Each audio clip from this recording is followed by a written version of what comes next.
Hola, ¿cómo están? Bienvenidos a otro capítulo de Empresas y Negocios. En esta edición conoceremos la situación de los importadores en nuestro país a través de la entrevista que hicimos con el presidente del Centro de Importadores de Paraguay, Nery Jiménez. También trataremos acerca de los empleos generados en el sector de la construcción en los últimos años. Nery Jiménez Malgarini es el actual presidente del Centro de Importadores del Paraguay. Asumió el cargo en abril de 2018 y su mandato dura 2 años, pero lleva trabajando como gremialista muchos años para el CIP. Tiene un doctorado en Ciencias Contables por la Universidad Nacional de Asunción y preside compañías nacionales como Britam S.A., Bristol Land S.A. y Britam Service S.A.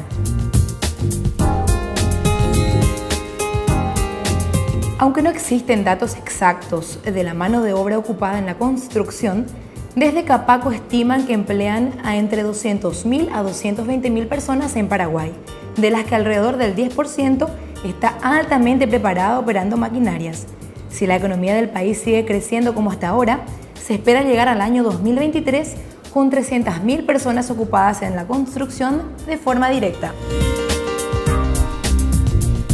El Centro de Importadores del Paraguay tiene actualmente casi 700 empresas socias. La mayoría de ellas son importadoras, aunque también hay de servicios. A continuación, Nery Jiménez, titular del gremio, nos cuenta más sobre el centro. Sí, a tu pregunta de cuándo asumí el Centro de Importadores fue en el mes de abril de este año. Indudablemente una comisión directiva muy bien constituida. Me cupo la oportunidad de presidir y este periodo va por 2 años. Por 2 años el periodo normal. Mi deseo es un poco para ir culminando casi mi carrera gremial, especialmente en el Centro de Importadores, porque después hay que dar lugar también a que los hijos vayan participando dentro de estas entidades gremiales. Entonces pienso estar por un periodo solamente de 2 años a fin de cerrar mi carrera gremial. Hoy está casi 700 asociados, empresas asociadas al Centro de Importadores. Justamente uno de los objetivos a tu pregunta de cuántos asociados es que estamos trabajando con uno de nuestros objetivos dentro del plan de estos 2 años es fortalecer la incorporación de nuevos socios. Hoy creemos que el Centro de Importadores tiene la capacidad de aglutinar más cantidad de socios y en eso estamos trabajando. Es también uno de los objetivos que tenemos trazado. Generalmente son de todas las empresas que son importadoras, fundamentalmente importadoras. También hay empresas de servicios, pero fundamentalmente son empresas importadoras de distintos rubros, todos los rubros que existan. Son varios temas. Indudablemente tenemos un desafío grande. Uno, lo que te dije, fue el de incorporar nuevos asociados al gremio. Hoy tenemos mucha capacidad para poder incorporar gente dentro de empresas fundamentalmente asociadas a nuestra entidad. La otra es también salir más afuera. Estamos haciendo algunos convenios con entidades también de otros países para poder participar gremialmente con otras entidades e informarnos, digamos, in situ con cuál sería las ventajas que tendríamos como gremio, que nuestros socios tengan ventajas en otros países. Ya lo hemos hecho con Estados Unidos, ahora nos acercaremos a otros países también a fin de llegar a concretar convenios que faciliten y favorezcan a nuestros asociados.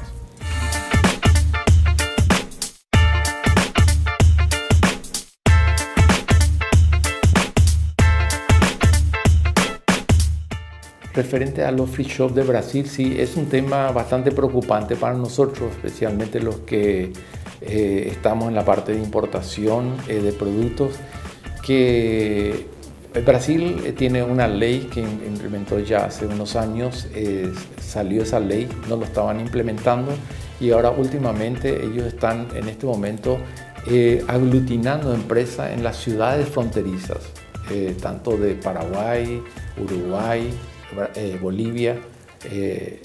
Con estos países de fronteras están tratando de ir las principales ciudades de tener una zona franca, o sea, libre de impuestos. Son los duty free, los famosos duty free. creemos que va a ser entidades, empresas que van a ser muy competitivas para lo que es las ciudades de frontera. Recordemos que Ciudad del Este es una ciudad que vive mucho de los ingresos de los turistas compradores, y si realmente hoy no contrarrestamos esa fuerza que pueden tener libre de impuestos del lado brasilero, puede repercutir en todo sentido, no solamente para las compras de productos, sino van a repercutir también para todo lo que es otros ingresos que hoy se están teniendo colaterales a nivel de estas ciudades. Hoy Ciudad del Este tienen hoteles muy lindos, 5 estrellas, mayor capacidad de infraestructura hotelera. Muchos turistas brasileños vienen y se quedan no solamente un día, uno basta visitar un fin de semana a Ciudad del Este y uno de los hoteles vas a encontrarte con turistas que vienen y se quedan en Paraguay. Consumen lo que el Paraguay produce, toda la parte de comida, la gastronomía paraguaya que está mejor posicionada. Entonces, todo eso hace la carne paraguaya nuestra también, es muy valorada. Entonces, el turista hoy viene no solamente de compra, sino que viene y consume en Paraguay. Y esa fuerza creo que puede afectar a cualquier ciudad, inclusive parte de nuestra economía. Entonces, son factores que hay que tomar en cuenta. No, estamos en varios frentes. Primero vamos a tener una reunión con la gente de Brasil también para hablar sobre el tema, ver el alcance exacto de lo que ellos proponen y hacia dónde se orientan, ¿verdad? ¿Cuál es el objetivo fundamental? Porque tenemos la ley, pero no entendemos, ni el propio brasileño no lo está entendiendo bien, entonces nosotros estamos tratando, vamos a tener próximamente una reunión con ellos dentro de este mismo mes para informarnos cada vez mejor. Pero hay que tomar en cuenta otro elemento, que esa ley indudablemente va a afectarnos de muchas maneras, y nosotros estamos, especialmente con el nuevo gobierno, es el objetivo trazar políticas más efectivas en ese sentido. Por un lado, informarnos bien a través del Ministerio de Relaciones Exteriores también de esto, y el Ministerio de Industria y Comercio, esta figura, porque hay que tomar en cuenta que nosotros tenemos ciertos aranceles para esa zona, tenemos el régimen de turismo también. Entonces, hoy se está hablando de incremento de impuestos en varios rubros. Entonces, la idea es que veamos si podemos compatibilizar lo que ellos van a implementar a través de un sistema nuestro también de menor carga impositiva o arancelaria. Son dos elementos que tenemos que tomar en cuenta, tanto lo impositivo como lo arancelario. Y eso es lo que estamos estableciendo un poco las estrategias sobre ese punto. Fundamentalmente vamos a orientarnos hacia las entidades gubernamentales de este nuevo gobierno que va a entrar. Yo creo que fundamentalmente pensamos que va a seguir la misma política que se venía trazando. Siempre yo te voy a hablar del campo económico, ¿verdad? La parte económica. Creo que se va a seguir las mismas políticas económicas, no vemos muchas variaciones. Yo diría que el crecimiento económico, que es la expectativa que no lo damos nosotros, sino también lo dan las entidades internacionales, Banco Mundial, etcétera, indudablemente vamos a seguir con un crecimiento económico, es una ventaja. Y el otro punto clave que nosotros tenemos es que también nuestras reservas económicas nos permiten a nosotros no tener las fluctuaciones monetarias, porque para los importadores lo que más nos preocupa, uno de los que más nos preocupa es indudablemente las variaciones de la moneda en un país. Argentina mismo, el caso de Argentina, hoy es un poco complicado para los argentinos, y ni qué decir Brasil, los dos países están con problemas de devaluación. O sea, como decimos en Estados Unidos, de repente apenas estornuda y ya estos países también son afectados. Nosotros felizmente no tenemos, tuvimos un pico en esas últimas semanas, pero creemos que van a ser controladas a través de la fuerza que tiene hoy día las reservas a nivel país. El Banco Central creo que está aplicando una política de contención, y eso es muy importante.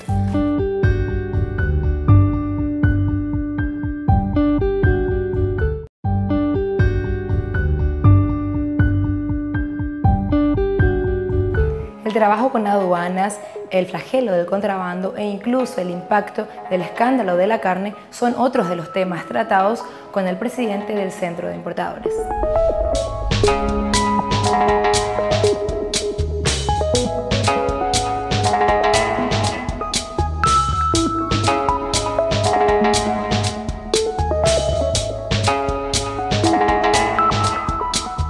Bueno, con aduanas nosotros tenemos buen relacionamiento en el sentido de que ellos tenían una política de buen gobierno que le llamaban, ¿verdad? Y esa política de buen gobierno, hacíamos unas reuniones periódicas una vez cada mes en donde teníamos un almuerzo de trabajo y con ellos coparticipábamos todo lo que ellos iban implementando en cuanto a mejoras, especialmente el aspecto tecnológico, el aspecto de sistema de digitalización, de implementación, no solamente el régimen de Sofía, sino todos los sistemas internos de ellos. Nos iban informando y nosotros por otro lado también coparticipamos con ellos lo que nosotros veíamos a nivel país. Ese diálogo fue muy importante. Yo creo que se va a seguir sosteniendo a futuro ese tipo de diálogo y eso vamos a pregonar, pero es una entidad para nosotros muy importante. Ahí se definen todas las partidas arancelarias, se definen por ese conducto, pasan todas las importaciones y siempre nuestro objetivo como entidad gremial es que tengamos que ir formalizando la economía y que todos los actores económicos, importadores especialmente, entren dentro de un campo de formalización y no optar por figuras que desvirtúen los niveles, digamos, de control y entremos por la vía del contrabando o por los aranceles que nos corresponden. Entonces son puntos para nosotros importantes que vamos cuidando.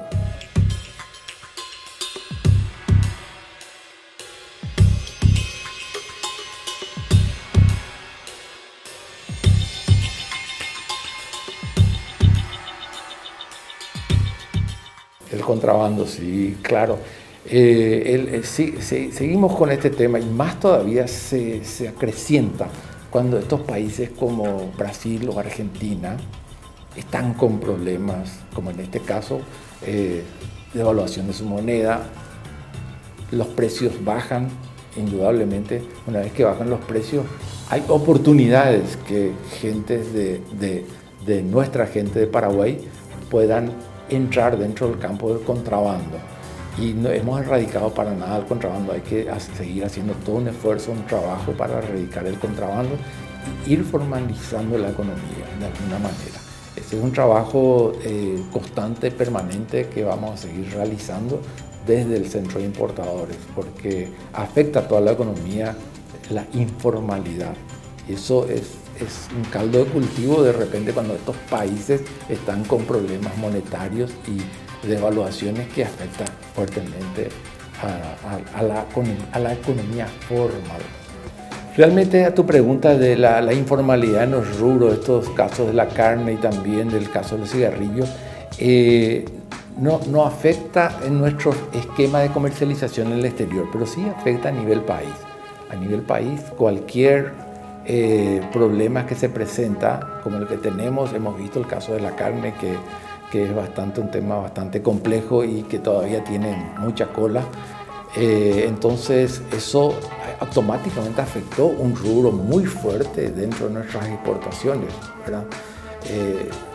La formalización de la economía tiene que venir de alguna manera y eso tenemos que seguir bregando de que se vaya formalizando rápidamente, a fin de que estas acciones así de repente de bajo control, porque hay problemas de control en frontera y es parte de la informalidad.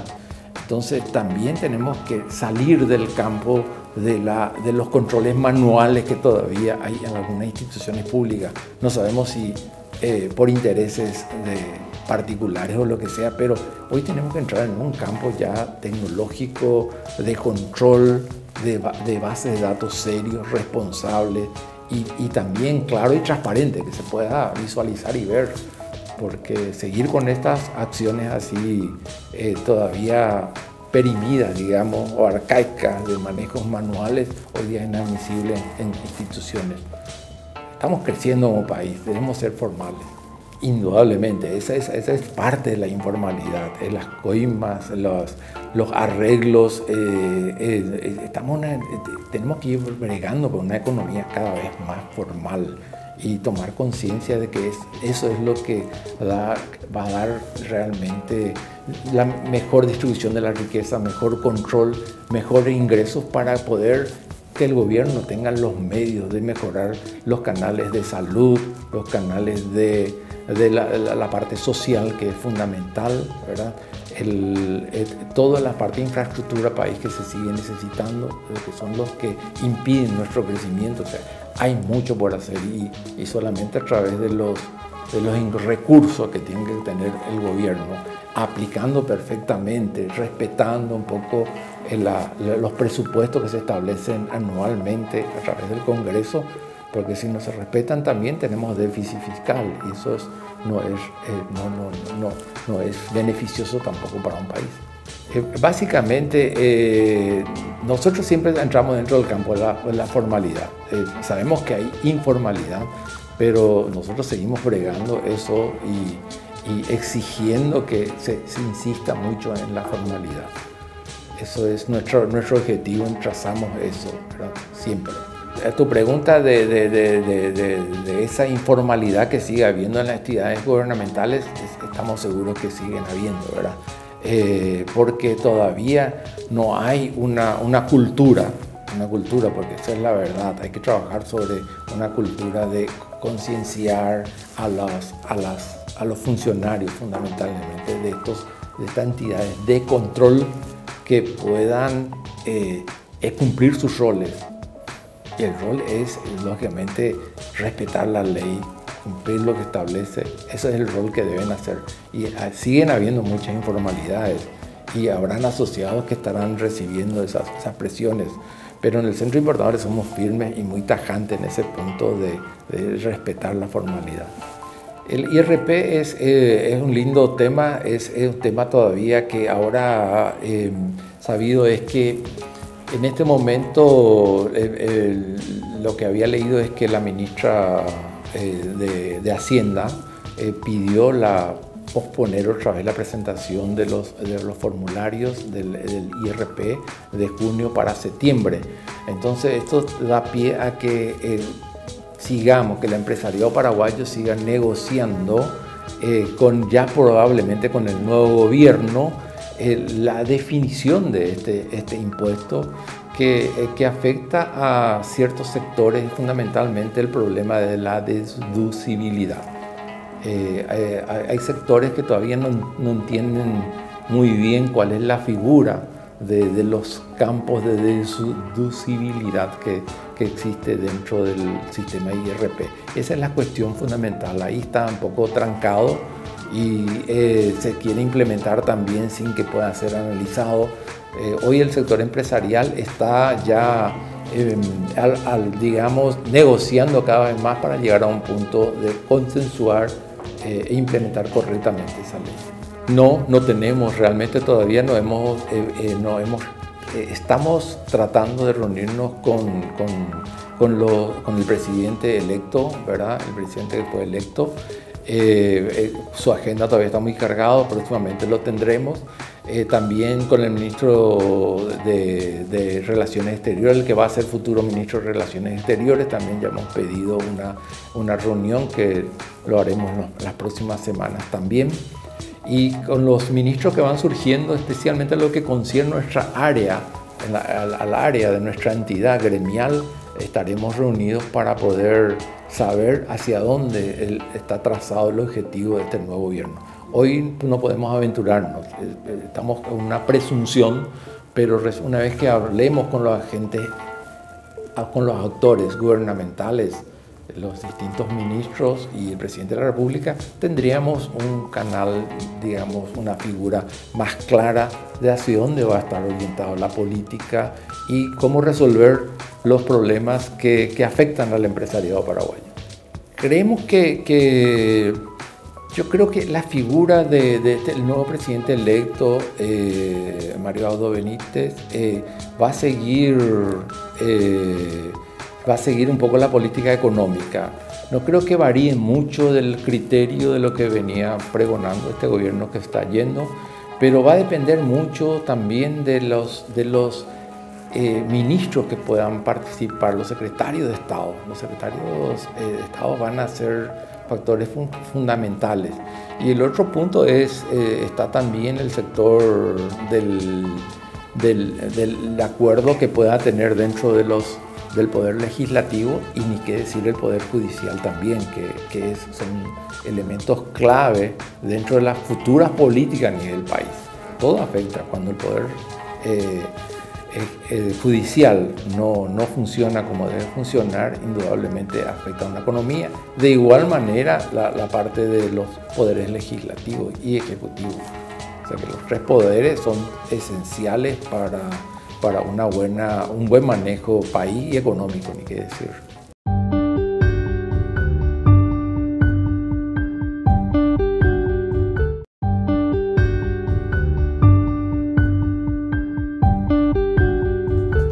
Neri Jiménez también conversó con empresas y negocios acerca de la balanza comercial de nuestro país y su relacionamiento con países orientales, de la Unión Europea y del resto del mundo. A continuación, la última parte de la entrevista. Hoy la balanza comercial hoy está a nivel del último mes de mayo, era favorable, pero todavía no estamos en el cierre del año, entonces todavía pueden haber cambios. Hay que recordar que los primeros 6 meses es de volumen muy alto de exportación, porque está la soja, está la carne, son rubros muy fuertes dentro del componente de exportación. Pasado ese segundo semestre sí aparecen las importaciones, que son valores mucho más considerables, porque se prepara uno para el periodo de ese segundo semestre y fin de año, ¿no? Y el verano también, que viene a nivel país. Entonces ahí se define perfectamente cuál va a ser el déficit de la balanza comercial. Hoy estamos positivos y en muchos años creo que uno de los pocos periodos que todavía estamos positivos. Siempre fue deficitario, ¿no? China es el país que más importa, ¿verdad? Indudablemente, lejos es el país del cual nosotros en productos de importación es China continental. Ahí es donde lamentablemente hoy todavía no tenemos vínculos diplomáticos con los chinos. Hoy hay un esfuerzo grande que tienen que hacer los chinos cuando vienen a Paraguay a visitarnos. Los empresarios chinos tienen que venir por Uruguay, conseguir visa uruguaya, hacer todo un trámite de demora, y es un poco un tránsito vía Uruguay. Cuando si pudiéramos tener relaciones diplomáticas, vendrían los chinos, se quedarían más tiempo, consumirían más, estarían interconectados mucho más comercialmente con nosotros. Y perdemos esa oportunidad. Ese relacionamiento también, yo creo que es un tema que vamos a tratar posteriormente con el gobierno a nivel de Cancillería. Porque nuestro mejor relacionamiento es con Taiwán. Sí, donde el comercio no es tan fluido como lo es con China continental, eso es definitivo. Creo que ese es un tema que tiene que estar dentro de la agenda, una agenda bien clara para ir definiendo esas políticas. Hoy hay de alguna manera un impedimento para un flujo comercial.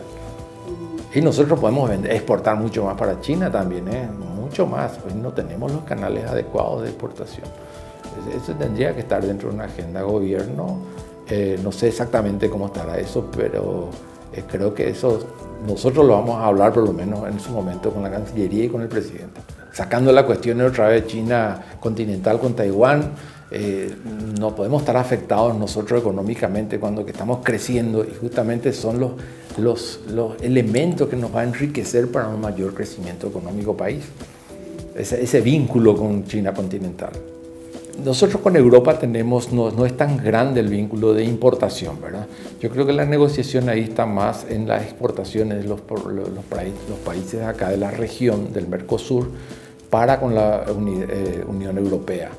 Y se está bregando más del aspecto de exportación, pero un mayor vínculo, un mayor acuerdo sobre el punto con la Unión Europea. Las importaciones también les va a favorecer una vez que, dependiendo un poco de los acuerdos que se lleguen. Estoy muy consustanciado de lo que es el acuerdo a nivel Mercosur-Unión Europea, pero entiendo que más está orientado por las exportaciones, pero también va a favorecer las importaciones, dependiendo de los acuerdos que se lleguen, ¿no? La importación en volumen de este año creo que va a ser un año récord, Creo que va a ser, en importaciones va a ser un año récord comparativamente. Puede sobrepasar al año, creo que fue 2015, la más alta, y puede sobrepasar ese nivel de importaciones. Hay mucha expectativa, nuestra economía está bien fortalecida, nuestra reserva en control monetario también es una figura clave. Yo insisto mucho sobre la figura del control monetario. Para el empresario importador lo que más le asusta es cuando hay fluctuación de la moneda, entonces no tenemos un parámetro claro para proyectarnos a futuro.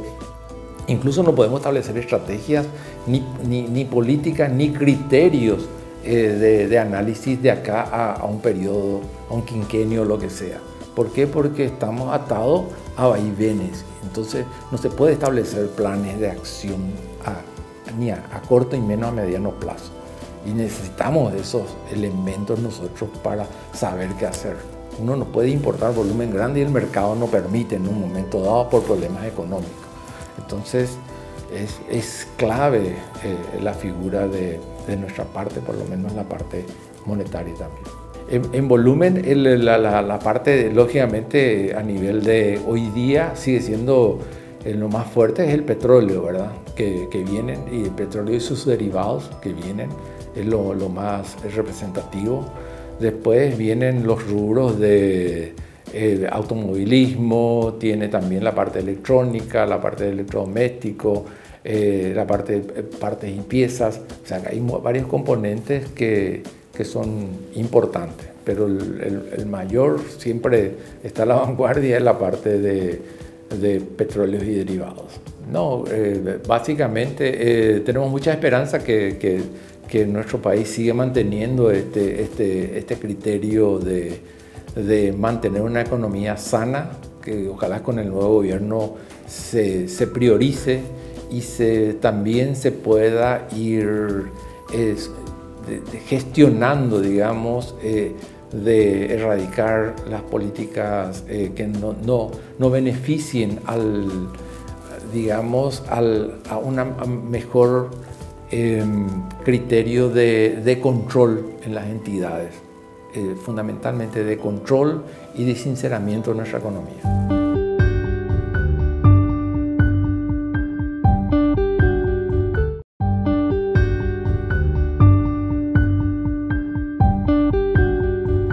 Y luego de conocer sobre el mundo de los importadores, pasaremos a hacer un repaso de los principales oficios creados por las nuevas construcciones, un rubro que fortalece nuestra economía y que es uno de los motores de crecimiento.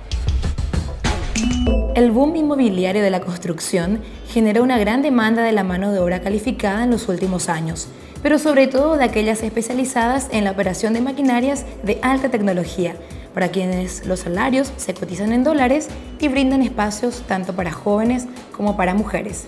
La sofisticación de los nuevos edificios que se siguen construyendo en Asunción y alrededores, así como las grandes obras de infraestructura que impulsaron en los últimos años, generaron la aparición de alta demanda de mano de obra calificada en la utilización de nuevas tecnologías.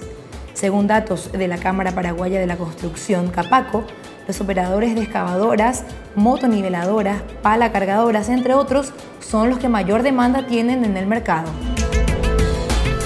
Según CAPACO, hay puertos privados que utilizan grúas cuyo valor ronda el $1.000.000. Por eso, la capacitación se hace más específica para los operarios de estas máquinas. Las máquinas vienen con tecnología nueva. Anteriormente, el operador manejaba como si fuera un vehículo con un volante al frente. Hoy, todas vienen con sistemas de joystick, según los datos del sector. Además, las construcciones de edificios se multiplicaron en Paraguay y con ellas la necesidad en cantidad de la gente que utiliza las torres grúas. Los operarios suben a 50, 80 o 100 metros de altura, desde donde operan sus equipos, y estos cambios de tecnología requieren de un mayor entrenamiento. Para la Cámara Paraguaya de la Construcción, el sector demanda más profesionales especializados en arquitectura sostenible, domótica y energías renovables. Al haber mucha demanda de mano de obra, los salarios mejoran sustancialmente. Otra novedad en el rubro de la construcción es la incorporación de mujeres a este sector. Anteriormente, los operadores de grúa ganaban poco más del sueldo mínimo y en la actualidad están obteniendo entre $1.500 y $3.000 mensuales, según los datos de Capaco. Las mujeres hoy se han incorporado al rubro de operación de maquinarias, algo que hace 5 años estaba prácticamente prohibido para ellas. Ellas tienen una gran virtud sobre los hombres, porque son más honestas, se preocupan por el buen cuidado de sus máquinas, como camiones, excavadoras, motoniveladores y palas cargadoras, de acuerdo a lo que sostienen desde el citado gremio.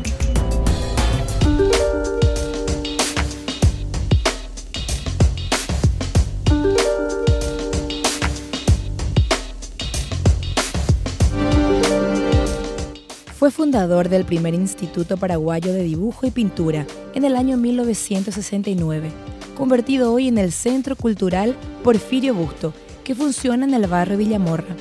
Nos referimos al artista plástico Porfirio Busto, que contó a empresas y negocios su historia para difundir la voz de la experiencia. Enseñamos a la gente a educar la vista, a manejar el brazo todo, porque no es que se dibuja con la mano solamente, sino que con el brazo todo. A disparar la creatividad y a tener una vida mejor a través del arte. Se vive mejor, se tiene una paz interior muy grande. Aunque no vaya a dedicarse después al dibujo y a la pintura, es muy importante que todos en algún momento pasemos a experimentar qué es dibujar y qué es pintar. Tengo 5 hijos. El Centro Cultural lo tenemos aquí en Villamorra y donde están trabajando conmigo todos mis hijos. Todos, si no dibujan y pintan, por lo menos están en la periferia de la especialidad, como en diseño gráfico, en marketing, publicidad, en la producción de programas míos, porque yo también hago cursos online, grabaciones que mandamos al exterior. Tenemos alumnos de los Estados Unidos, de Japón. Yo no hablo japonés, ellos no hablan el castellano, pero por suerte existe internet y los traductores, ¿verdad? La traducción. Entonces nos manejamos bien con estos cursos. Decía, tengo una hija escritora, Mónica Busto, otra arquitecta. En fin, estamos un poco todos involucrados en lo que hoy es esa empresa, si no muy grande, por lo menos, donde no tenemos de qué quejarnos. Vivimos bien a través del arte, que es difícil en un país del tercer mundo como es Paraguay. Centro Cultural Porfirio Busto se llama y está en Dugrati, esquina Roque González, Villamorra, pleno Villamorra. Y hace mucho que estamos ahí. Ahí tenemos una librería artística, donde los alumnos tienen todos los materiales que precisan, desde telas, pasando por pinceles, óleos, aceites, paletas, caballetes, todo. Y para dibujar desde los lápices de papel más profesionales hasta los de colores bien profesionales y pasteles. Tenemos todo. Producimos también nuestros equipos de serigrafía, porque tenemos cursos de serigrafía. Serigrafía aplicada al arte y también a la parte comercial. Entonces fabricamos las máquinas, hacemos las impresoras, las copiadoras, las insoladoras. Producimos todo ahí, una librería artística que tiene su carpintería propia, su herrería propia. Y hoy decía a unos amigos, antes los papás subían a la sala contigua al curso, a donde nosotros dictamos dibujo y pintura. Y siempre los papás se metían en el aula a fastidiar un poco a los hijos que estudiaban, ¿verdad? Tratando de imponer sus ideas, o que haga esto, o que haga aquello. Entonces un día se nos ocurrió a nosotros poner la cafetería abajo, le pusimos. Entonces hoy los papás, cuando van a esperar a sus hijos, se quedan ahí en el piso de abajo a tomar café con su computadora, tienen televisor, están ahí y ya no suben. Solucionamos el... Porfirio Busto se especializó en transmitir lo que sabe hacer, dibujar y pintar. Cuenta que antes, desde muy pequeño, ya iba como oyente a la Escuela de Bellas Artes, donde su gran maestro de pintura fue Roberto Holden Jara, el fundador de dicha institución, mientras que a dibujar aprendió con Ofelia Echagüe de Cunos, otra gran maestra en su vida. Yo me inicié muy chiquito. Antes de ir a la escuela yo ya venía como oyente a la Escuela de Bellas Artes. Estamos hablando de años atrás. Estamos pisando terreno fangoso. Y mi gran maestro, don Roberto Holden Jara, de la Escuela de Bellas Artes, el fundador, aprendí muchísimo con él a pintar y a dibujar con Ofelia Echagüe de Cuno, otra gran maestra, ambos fallecidos ya, ¿no? Escuela de Bellas Artes. Egresé de ahí y hice unas pasantías en Argentina, en Brasil. Luego ya vine a meterme en la televisión. Yo soy de la época histórica de la televisión, Canal 9, blanco y negro. Blanco y negro. Seguramente vos no me veías todavía en ese tiempo. Y después de ahí estuve 10 años, Canal 9, dibujando con Porfirio Busto. Después vine a Canal 13, 5 años. Estuve hasta hace poco haciendo durante 3 años en Paraguay TV, estuve dibujando y pintando con Porfirio Busto. Y presentaciones así en otros canales de aire. Hago presentaciones en vivo en el interior, aparte de los cursos online. Hice fascículos para los diarios, 6 fascículos en total de 26 capítulos cada uno. Hice revistas de dibujando y pintando con Porfirio Busto. Y habré atendido en este tiempo, el año próximo cumplimos 50 años de enseñar dibujo y pintura. 50 años, no es poco. Habré atendido personalmente, sentándome al lado del alumno, a más de 30.000 personas. Es mucho, ¿no? Y a eso hay que sumar hoy día lo que tenemos como alumnos a través de internet, ¿no? Y a través de las presentaciones, a través de los que siguen comprando los fascículos, por todos lados. Pero el sueño no termina aquí. Nosotros tenemos planes y proyectos de llegar a la gente que vive en el interior del país y que no puede venir a nosotros, ¿no? Porque hoy en día el problema para aprender a dibujar y pintar son 2. La parte económica y la distancia. La distancia porque aún viviendo acá a 20 kilómetros, para llegar llegan en 2 horas, ya es imposible, ¿no? El tránsito. Y la parte económica son tiempos difíciles, ¿no? Y aquí hay que comprar las telas, los pinceles, los óleos, todo tiene su costo. Claro que compensa largamente, porque si vos venís a estudiar conmigo, pintás un cuadro, un paisaje por decir algo, ese paisaje lo menos que puede costar es lo que vos invertiste en tu cuota y en tus materiales, lo menos. Entonces te sale gratis el estudio. Porque de ahí, del centro cultural, no vas a llevar un bodrio, no vas a llevar una obra de arte mal hecha, sino que siempre te vamos a dar la mano como para que tengas una presentación impecable. El centro cultural al inicio fue primer instituto paraguayo de dibujo y de pintura, pero con el tiempo eso se fue transformando porque había necesidad de agregar otras especialidades y quitar otras, ¿no?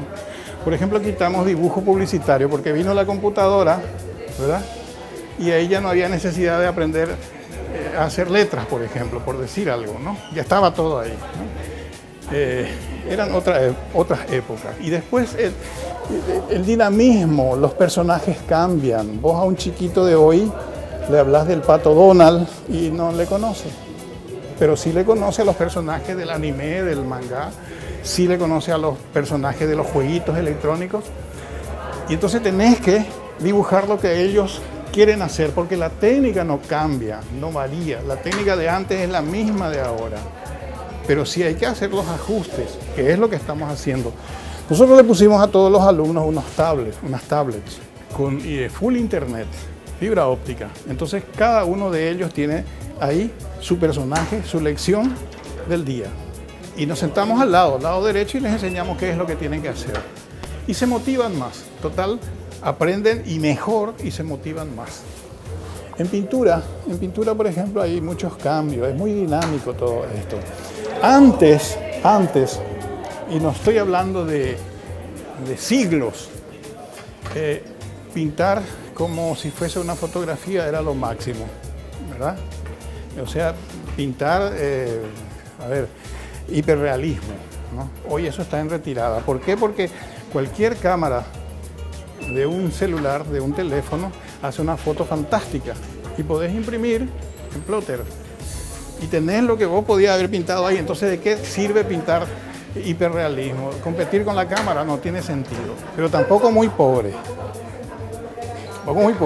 Ni aquello ni esto. Entonces hay que saber transitar. Y los temas que antes motivaban también cambian.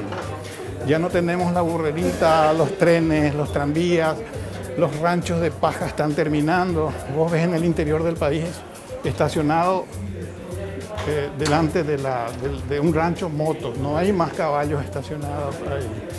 Y una antena parabólica, ¿verdad? Y el techo ya no es de paja, es de fibrocemento. Cambia, las cosas van cambiando. La burrerita, el afilador del cuchillo clásico, tampoco. Van cambiando y aparecen otras especialidades, otros temas que motivan para ir tomando como fuente de inspiración en la pintura. Y las técnicas.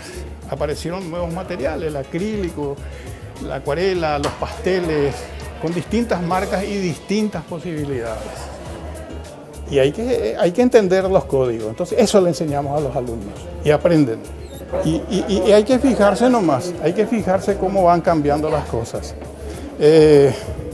Ya no es más tradicional solamente pintar en la tela. Graffiti, pintan las paredes. Y hay hermosas pinturas, ahí es obra de arte. Tatuajes en el cuerpo, o sea, no es solamente tela, es también pared y es también el cuerpo. Se va ampliando el campo y hay mucho interés, y hay muchísimo interés. La gente joven quiere aprender a dibujar. Repito, pasa nomás por dos cosas, económico por un lado y la parte económica y la distancia. Pero muchísimo interés, pero hay que ir al interior. Hay muchos artistas en potencia y no tienen oportunidad. Hay que ir a ellos. Es el proyecto que estamos teniendo. 5 años en adelante ya podés dibujar y pintar. A esa edad uno ya tiene la capacidad motriz de agarrar un lápiz, un pincel, y ya entiende lo que le decís. Pero comenzás con cosas pequeñas, ¿verdad? Hasta que le des elementos que él ya va conociendo, sus personajes favoritos. O sea, te estoy hablando de dibujo humorístico. Después ya le llevas al dibujo artístico y a la pintura. Son etapas. Todos me hacían la contra. ¿Cómo vas a vivir del arte en un país del tercer mundo como Paraguay? No, absolutamente. Una quijotada. Pero es lo que a mí siempre me gustó hacer, es lo que me gusta hacer y esto es lo que voy a seguir haciendo. Me encanta mi trabajo. No sé si es un trabajo o es una diversión, pero estoy bien ahí. El artista plástico Porfirio Busto aconseja a los amantes del arte a que pinten, dibujen y sepan vender lo que saben hacer, a perder el miedo a la pintura y sobre todo a tener paciencia, porque el artista no se hace de hoy a mañana, pero puede vivir del arte, asegura. Que pinten, que dibujen. Mi recomendación, que sepan vender lo que saben hacer. No se trata de dibujar y pintar bien, se trata de saber mostrar dónde, en qué momento y a quiénes. Y saber vender eso que uno sabe hacer, ¿verdad? Dibujar y pintar todos los días, aunque sea 20 minutos. Dejas de pintar una semana y te vuelven los miedos, los temores. Entonces son recomendaciones que yo doy. Perderle el miedo, saber vender lo que uno sabe hacer y fundamentalmente paciencia. Es cuestión de tiempo. El artista no se hace de hoy a mañana. Los improvisados sí, y hay muchos, ¿verdad? Pero el artista verdadero no, lleva su tiempo, ¿verdad? Y estoy seguro que si respeta códigos que hacen a esta especialidad, va a vivir y va a vivir bien. Yo no tengo de qué quejarme. Así llegamos al final de otro capítulo de Empresas y Negocios, en el que conocimos acerca del sector de los importadores y los desafíos que estos enfrentan. También acerca del sector de la construcción y los empleos generados en este rubro, que es motor de nuestra economía. Gracias por compartir con nosotros y hasta un siguiente capítulo.